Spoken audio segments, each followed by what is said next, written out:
to Requiro. Today we are going to be talking about Judge Garnett's order that came out on the 30th of January 2026. I do want to say this here before we get into the video. So I did make this document a audio version of I released it about 2 months ago, but I made a massive mistake in that video where I said this document was written by Mark Ockefellow, but in reality, no, it was written by Judge Margaret Garnett, and I do apologize about that so much. So I did take that original video down and just re-uploaded it with the correction. I do apologize about that. I am human. I was rushing at the time to get through all the really big documents in Luigi Mangione's case to turn them into audio files for you guys, and I do have dyslexia, and I literally got Mark Ockefellow muddled up with Margaret. That's Judge Garnett's name, by the way. Margaret Garnett, that's her name. Just scanning through the document at the time when I was making my little script for that, and I got those two names muddled up when I was trying to figure out who wrote that document, so I do apologize about that. I am human. I'm surprised no one told me, but I did take that video down and I re-released it a couple of days ago as me recording this video with the updated information of who actually written that document, so I do apologize about that. But this is what this video is. I'm just breaking down this document for you guys of what Judge Garnett said in her order in Luigi Mangione's case, and this isn't any new information or anything like that. This is because, again, this document did come out many months ago. This document came out on the 30th of January 2026, and this is just me doing a little breakdown of this document and, make it more understandable. And I do want to say this video is probably going to be my shortest video on this channel because a lot of the words and all that in this document are just basically showing examples of other cases, and I don't do the breakdown of the examples in these legal documents because it isn't relevant information in Luigi Mangione's case people need to know about. They're just examples. So 95% of this document is just the examples of other cases. So this video is going to be very short, so I think this is going to be the shortest video on my channel because there wasn't that much in the terms of basically things that were relating to Luigi Mangione's case, just a lot of examples. And I do want to say, sorry if the light dwindles in this video quite a bit because I'm literally filming this at 3 p.m. I normally start filming these in the morning, but this is the only time at the moment where it's peaceful and quiet and I have the place to myself and I don't want to get interrupted. It's very irritating, but again, I do want to say that here. And all the information and all the sources I used in this week's video will be up on the website on this week's episode. If you want to go check it out, that'll be in the description down below. And if there's anything I got wrong or anything like that, please let me know in the comments down below and I'll sure to pin it or bring it up in my next video. I am human. I do make mistakes. I literally realized I made a mistake literally a couple of days ago, and I posted that video 2 months ago. Again, I won't bite if you tell me I made a mistake. I appreciate when people do, because I am one person working on all these videos, and my silly dyslexic brain gets things muddled up, and I hate that about it. Now, let's get into the video. So like I said in my last video, this video will be pretty similar to all my updated videos in Luigi Mangione's case. It's just me breaking down the document for you guys to make it more understandable at the best of my abilities as a person who just reads a lot of these and works it out. That's basically what this little video was. Again, like I said earlier, this document did come out on the 30th of January 2026, written by Judge Garnett. So again, isn't new or current information in Luigi Mangione's case. I'm just doing a breakdown of it because I have time to do so now. And I do want to say this here, so as me going through this document, because this is a order by one of the judges in Luigi Mangione's case, they don't really say allegedly or anything like that, but I am going to be saying allegedly in this video just to cover my own ass, and also allegedly, and not saying he did it without a trial compared to everyone else in the media that loves to do that. Anyway, so I am going to be saying alleged in this document, but if you do want to go off and listen to my audio version of this document, please keep that in mind. They don't say allegedly or anything like that, because this is a order by a judge. They don't really say alleged or anything like that. So keep that in mind. So like I said earlier in the video, this document very much just goes over and brings up lots of different examples of laws and explaining what those laws are. Also go over and explain what the charges 1, 2, and 3, and 4 put against Luigi Mangione at the time when this document was written again. And like we already know, charges 3 and 4 have been dropped from Luigi Mangione. We already know charges 3 and 4 were taken off the table for Luigi Mangione, and this is no longer a death penalty case anymore. So again, just want to put that there. But in this document, they do very much just go over and explain what different laws are, what different rules are, etc. in this, so I am going to skim over that. Unless it's something really important, then I would bring it up and explain it for you guys in this video. So over the first couple of pages in this document is just them going over what Luigi Mangione is charged with, and then what the alleged incident happened with Brian Thompson. Counts 3 and 4 have been dropped against Luigi Mangione because literally the prosecution failed to prove an act of violence with the 2 charges against Luigi Mangione. I will go over that a little bit more detail of.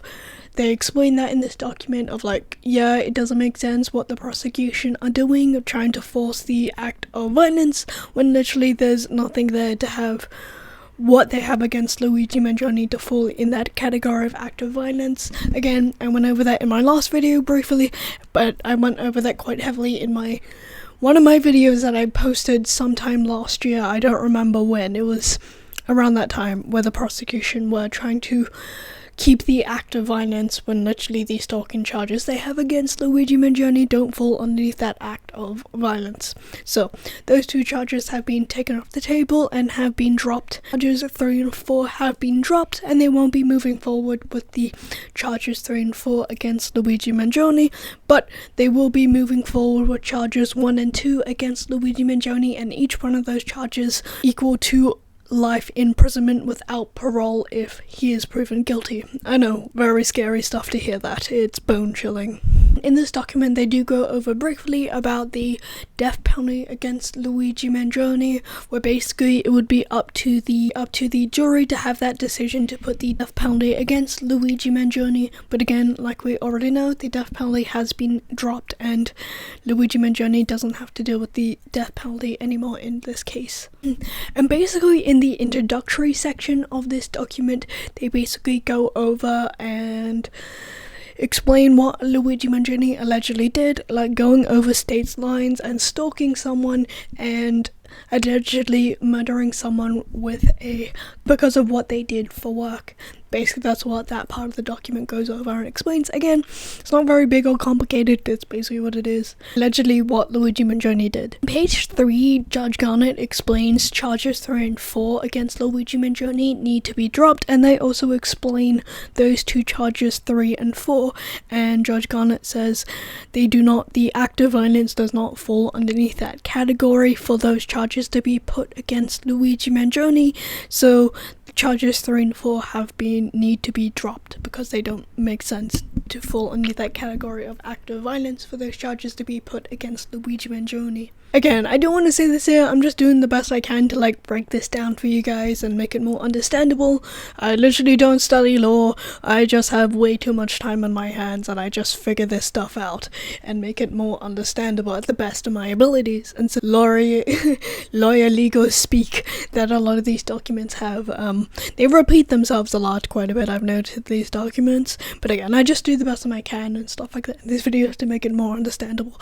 And sometimes they're only need to be a couple of sentences because it's basically what it is. On page 4, they basically explain the charge 3 put against Luigi Mangione, where they were trying to put an act of violence against Luigi Mangione with the stalking charges, and it doesn't fall underneath that category for that charge to actually exist to be put on Luigi Mangione, and that is charge 3. Again, it doesn't really make any sense for that charge to be put on Luigi Mangione, and it's also brought up in this document. The prosecution basically failed to prove any of the stalking charges against Luigi Mangione to actually prove that act of violence, to have charges 3 and 4 put against Luigi Mangione, and that's why they need to be dropped, because literally charge 1 and 2, the prosecution failed to even show any of those 2 categories could fall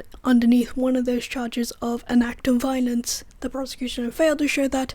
That's why those charges have to be dropped, because it doesn't really make sense what the prosecution are doing to have those charges to put against Luigi Mangione. And also in this document, I don't have the page I have written down here, but in this document they also go over and bring up Karen Alcafillo's motion. I talked about that last week, where basically they bring up and talk about they need to talk about this law categorically. Again, I think that's basically the legal version of textbook definition in this case, because literally the prosecution are trying to make 2 separate categories in the same subsection as one category when they're 2 separate things. They do go over that quite a bit in this document of saying, yeah, it makes no goddamn sense. Judge Garnett does explain in the document where it doesn't really make sense for the prosecution to make 2 subcategories in 2 subcategories and combine them as one category. It doesn't really make sense for them to do that, because literally if they did that, they would make every single subcategory as one single charge put against someone, and that would be way too many charges in the world for people to be put on, instead of it just being in a subcategory, if that makes sense. Say there would be 5 subcategories in one category, and instead of them being in a subcategory, they would be just separate categories, and that would make it way too many charges out there. If they weren't in a subsection, there would be way too many charges out there, even if they are very similar. Too many. So it doesn't really make sense for the prosecution trying to make those 2 separate subcategories as 2 separate charges put against Luigi Mangione. That would make too many charges out there to be put on someone out in the world. If every subcategory was a actual charge, there would be way too many charges for people to be put on someone, and I feel like the law book would be massive if that was actually existed instead of them being in a subcategory. It's also brought up in this document. Judge Garnett basically says the prosecution failed to prove any of those acts that they were trying to prove as a act of violence to put against Luigi Mangione, to keep those charges 3 and 4 against him. It literally doesn't make any sense, and they basically failed to prove that. Even the category of self-injury, I was going to say a different word then. You have to be censored yourself on YouTube, because good on YouTube, you can't say certain words for the kids. They had their own app, guys. I want to talk about things here that aren't for kids, okay? And even with the self-injury claim, it still does not fall under that category. They were weirdly trying to push onto Luigi Mangione, making him wanting to self-injure himself. It's really weird how much they were pushing that, but in this document, Judge Garnett says, yeah, it makes no sense for that to be put there either. And basically the charges 3 and 4 are basically being dropped, because literally the prosecution failed to prove a act of violence of any of those 2 charges against Luigi Mangione. They failed to prove that. On page 6, they just go over the charges and then break them down, explain what they are. Well, basically they say charge 4 is basically a charge of carrying a firearm, and then charge 3 is killing someone with a firearm. I've explained that before in the past in other documents from Karen Alcafillo and the prosecution. I'm not gonna explain it here. I've talked about that many times, other things in this document. Just go watch one of my other videos. A little bit on page 7, they go over and explain the law of act of violence. It's basically just An act of violence is just basically hurting someone really badly, or even just like killing someone. It's nothing too flashy. This is also brought up a document again. Basically, the charge 3 put against Luigi Mangione is going to be dropped because literally the prosecution failed to prove any version of an act of violence towards someone. In this case, like literally, the prosecution were trying to make the stalking charges against Luigi Mangione and trying to fit those categories underneath a act of violence, but literally it doesn't fall underneath those categories whatsoever. That's why charges 3 and 4 have to be dropped, because it makes no goddamn sense for basically the stalking charges they have against Luigi Mangione to fall underneath that category of a act of violence. If they could have proved a act of violence against Luigi Mangione, they would have be able to keep charges 3 and 4 against Luigi Mangione, but the prosecution failed to find any logical way of proving the act of violence against Luigi Mangione.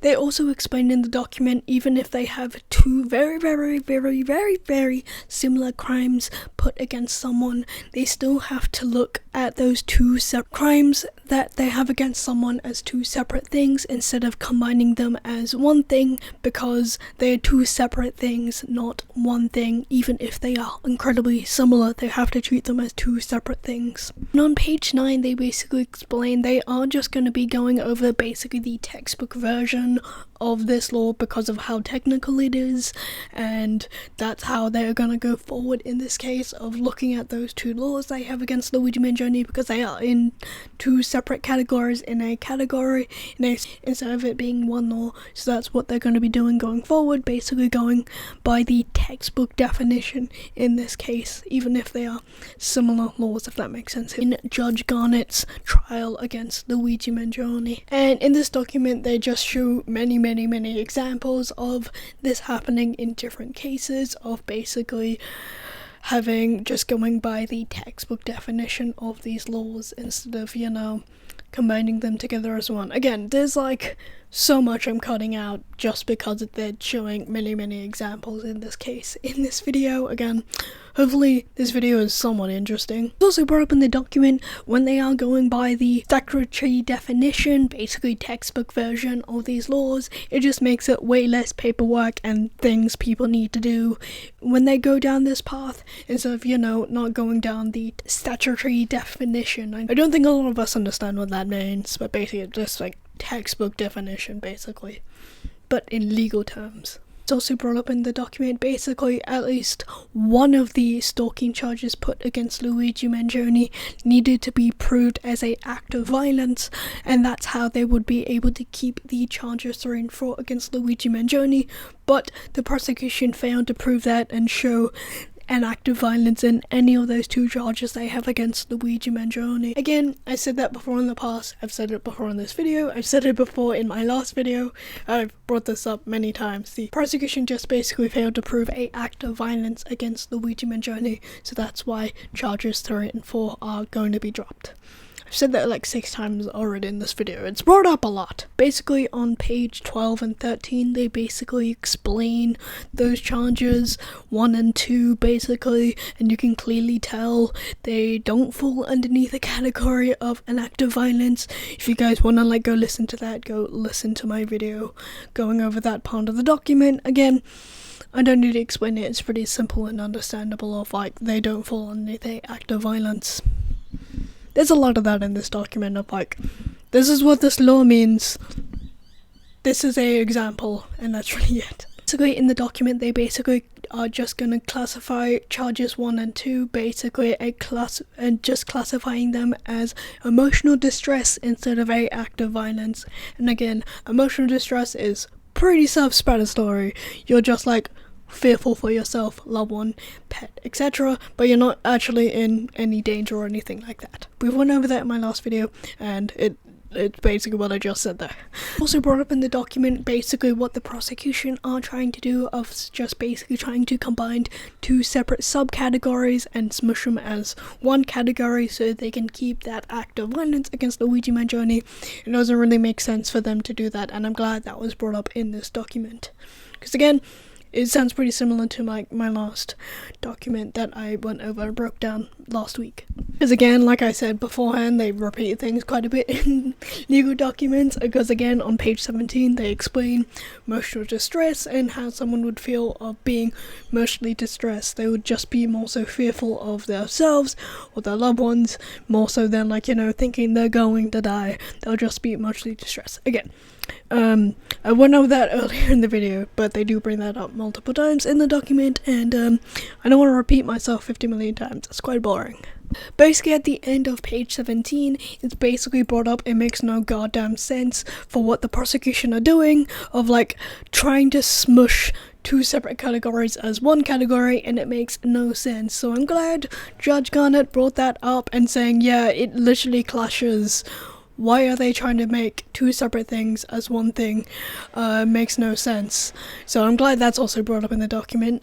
Someone thinking logically in this case, and I think that's really good. I think that's what you need as a judge, someone who thinks logically, I literally just have charges 1 and 2 in my notes. What the hell does that mean? Past me, I don't know what you mean. So again, like I said multiple times in this video, on page 18, basically Judge Garnett brings up if they were putting two subsections and claiming them as two separate charges and putting them against someone, the jury would have to choose between those two subsections of what they want to put against someone.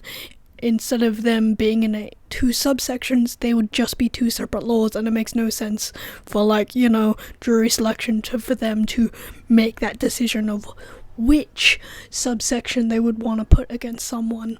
So I do like that was brought up in the document here of it makes no sense of the prosecution trying to make those two subsections as two separate laws. Again, like I said earlier, if that was a real thing, that would make way too many laws instead of them just being two little subsections to be put against someone. So again, I do like Judge Garnett is thinking more literally in this case, instead of going along with whatever the prosecution says. So that's not a good way I think law would go if judges just did what the prosecution said. So that's not good. And they basically brought up they are just gonna go by treating these two subsections as two subsections in this case, instead of them being two separate laws like the prosecution are trying to do, or even combine them as one law. Again, they're just gonna keep them as separate categories in this case when they are showing it to the jurors in Luigi Mangione's case. Page 20, they go over and explain the different types of stalking charges, even the updated ones with technology and stuff. Again, not very exciting, but again, I went over before in the past, where they basically explain it's in the title of online stalking. Basically cyber stalking, it's just stalking someone online and making them feel fearful online. And then on top of that, they also explain the travel stalking charges. Again, that's just basically someone calling over state lines to make them basically stalk someone, or even just traveling or driving over state lines to stalk someone. Again, still does not fall underneath the category of an act of violence that the prosecution were trying really hard to put Luigi Mangione under, so they can keep charges 3 and 4 against Luigi Mangione. But again, like we already know, I've said about probably 50 million times already, those two charges have been dropped, and literally the prosecution failed to prove those charges 1 and 2 to fall underneath that category of an act of violence, so they can't keep those charges against Luigi Mangione. On page 22, they basically explain, even with a act of violence with a weapon, they still need to make sure it falls underneath a certain category for it still to be claimed underneath the act of violence. If it still doesn't fall underneath that category, basically an act of violence cannot happen. Basically on page 27, after a really long, lengthy explanation, basically it narrows down to charges 3 and 4 are going to be dropped against Luigi Mangione because the prosecution failed to prove a act of violence with those 2 stalking charges they have against Luigi Mangione. So an act of violence does not fall underneath those stalking charges they have against Luigi Mangione, so that's why charges 3 and 4 are going to be dropped. And that's basically what that really long explanation was on page 27, basically in this case. basically the conclusion of this entire document. Karen Ogafillo's motion to basically get rid of charges 3 and 4 against Luigi Mangione have been granted. Okay, so that was the end of my little breakdown of Judge Garnett's order that came out on the 30th of January 2026. Like I said earlier in the video, a lot of this document is just basically Judge Garnett showing different examples and showing what certain laws mean in this document. Again, not a lot of it is just going over and saying, hey, here are what's happening in Luigi Mangione's case, and this is why we need to get rid of this, compared to documents we've seen from the prosecution side of things, or even from Karen Ogafillo. So again, very different, a lot less of me breaking down, because again, I'm not gonna go over and explain the examples because it's not really relevant in Luigi Mangione's case. Again, it's just like showing examples, and it's like, you know, not really interesting or current information that people need to know about in Luigi Mangione's case. If you guys were looking forward for that in this video, I'm sorry. I don't really break down those bits unless it's like necessary or something like really interesting in Luigi Mangione's case that I feel like would be relevant. But again, a lot of this document is just like 95% of them just like showing different examples of in cases in that use similar things in their case. Not very exciting. So I do feel like this video is going to be my shortest video on this channel. I know, remarkable. Normally my videos are just getting longer. I can't give you all the correct information in thorough detail in the span of like 10 minutes, okay? There's so many incredibly important itty-bitty details people need to know. I can't put that in like a 10-minute video. There's so many things I'm skimming over when I do that. So in my next video, I am gonna do another breakdown like I've been doing over the last 3 weeks. It's just gonna be another breakdown of a document written by Judge Garnett. I do have it correct as Judge Garnett, that video, so no editing there for that one. That will be my next video, me breaking down that document, and then I'll go over and do a updated video in Luigi Mangione's case, because we know Luigi Mangione's trial is coming up very soon with Judge Garnett, and I think I'm gonna like make that one like I did with the live tweets, because I know that's gonna go over many weeks, that case, but we will burn that bridge when we get to it. Things are quite quiet in Luigi Mangione's case at the moment, so might as well do these little breakdowns for you guys if you are interested. Thank you for watching this week's video. You can subscribe if you want to, it's okay if not. I upload 3 times a month, and if you guys want to keep up to date with the channel, you can follow the channel's social medias. They'll be in the description down below, and if you guys want to follow me personally, all of my social media is also down below. Yeah, thank you for watching this week's video. Sorry it isn't very long or exciting, but it's a little breakdown video. I hope you like it anyway. But yeah, thank you for watching this week's video. Bye!